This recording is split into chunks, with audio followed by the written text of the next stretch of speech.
El día de ayer, 28 de julio, se realizaron las elecciones presidenciales en Venezuela, en donde de una vez ratifico mi punto. Para mí eso fue un fraude. Nicolás Maduro ya tiene que salir y tiene que dejar que Venezuela prospere mediante el cambio de otro gobierno. Pero entonces vamos a analizar rápidamente. Pues así es, ayer lastimosamente, pese a muchas cosas extrañas como la demora en dar los resultados, en que en algunos puntos no dejaron entrar a los veedores de la misma oposición y que hayan militarizado ciertas partes o sacado a la policía para que la gente no hiciera alboroto, pues resultó este tipo ganador, siendo que nunca se había salido a pronunciar o a dar un discurso. El único era este señor Diosdado Cabello, que como sabemos es el que maneja esa vaina en realidad. Supuestamente este señor ganó con el 51% de los votos frente a un 44%, lo cual también es curioso porque pues se supone que entre los dos lados estaban discutiendo que iba a ser una contienda en la que iban a arrasar,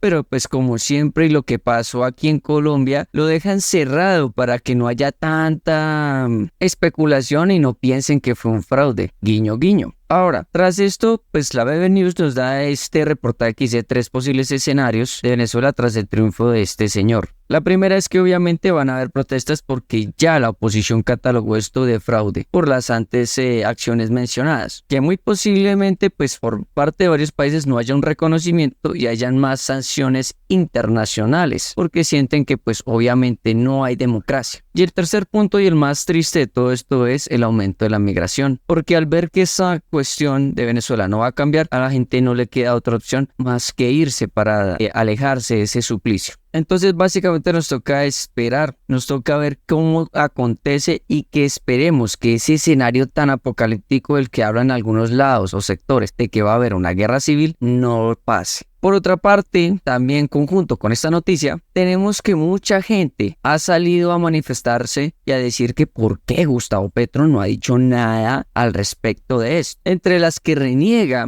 y se rasga las vestiduras de la señora Claudia López, exalcaldesa de Bogotá, que por cierto fue nefasta, no sirvió para nada, solo se la pasó agarrándose con las personas y pues pocón pocón. En uno de sus tweets salió a decir lo siguiente: ¿hasta cuándo va a seguir mudo el presidente Gustavo Petro? Su silencio legitima el fraude en ciernes de Venezuela y la continuidad de la dictadura de Maduro. Según ella, el resto dice que ella nunca aceptaría un cambio para Venezuela y pues que ¿por qué no se ha pronunciado? Esto lo hace a raíz de que ella ayer fue a Venezuela para asegurarse de las elecciones, pero como siempre pues ella no es persona grata y pues la devolvieron. Según ella la sacaron arbitrariamente y bajo amenazas, que pecadito. Y como a la mujer de ella también la sacaron, pues en su cólera y en su rabia lo único que le quedó fue desquitarse el presidente Gustavo Petro vía Twitter, hoy conocida como X, o sea, rencorosa a morir. Y aquí es un punto importante que se tiene que tener en cuenta, porque Gustavo Petro no ha salido a referirse al caso. Pues resulta y pasa que eso no es tan fácil por lo antes mencionado al principio del video y se llama geopolítica. La geopolítica no es igual a lo de un país en donde pues el presidente simplemente puede coger, reclamarle a cierto alcalde y el alcalde pues responderle y hacerse loco, pero aún así están en la misma administración. No, la geopolítica es diferente porque los mismos países tienen sus propias políticas, tienen sus propias leyes, su propia constitución, y puedo hablar de muchas otras cosas a nivel multifactorial como puede ser cultura, economía, hasta lo mucho, demografía. Entonces por estas razones diferentes, la persona que precisamente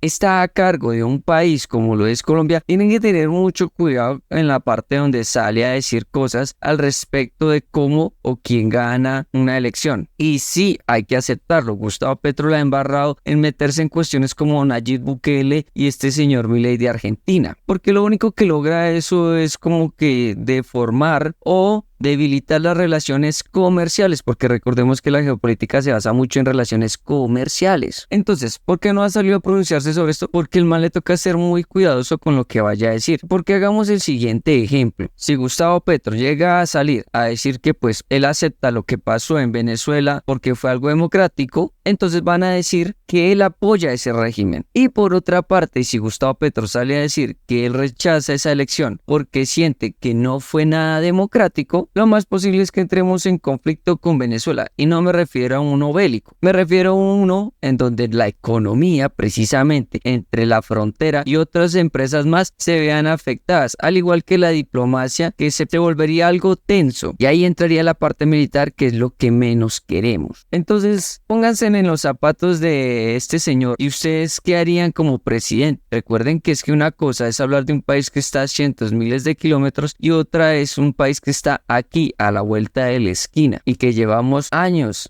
de los años compartiendo múltiples cosas y sobre todo una de ellas es el comercio. Nada más busquen cuando este señor Duque mandó a cerrar las fronteras y se van a dar cuenta cómo las partes aledañas, o sea las fronteras, estaban mal económicamente y el país también se redujo en su inversión extranjera, aunque ustedes no lo crean. Ahora, por otra parte, salen sectores de izquierda, ustedes saben que yo no creo en esa pendejada de izquierda y derecha, salen a decir que apoyaban a que ganara Maduro porque así era beneficioso para el país en cuanto a relaciones. Pero volvemos a lo antes mencionado, fuera el uno o el otro que ganara, Colombia le toca seguir con su buena diplomacia, con el comercio para que no decaiga y buscar la mejor posibilidad de no entrar en conflicto con el país vecino. Entonces lo dejo ahí. Como siempre, pues, entonces lo dejo hasta ahí. En mi opinión, sí, ya es hora de que salga ese señor. Para mí sí hubo fraude. Y el hecho de que defienda a Gustavo Petro en algunas cosas y a su gobierno, no quiere decir que no tenga el carácter propio para dar mi opinión acerca de esto. Tampoco hay que ser unos arrodillados, recuerden. Otros lo hacían por la simple ideología estúpida de que gracias a eso que está pasando en Venezuela, va a haber una unión en Latinoamérica en donde va a ser solo una moneda y bla, bla, bla, cuando no saben el por qué o cómo se debe hacer eso como en la Unión Europea. En fin, lo dejo hasta ahí. Como siempre les digo, ya saben, lean e investiguen. Y no siendo más, pues nos vemos. Fuerza al pueblo venezolano y esperemos que las cosas cambien muy pronto porque no pueden seguir así.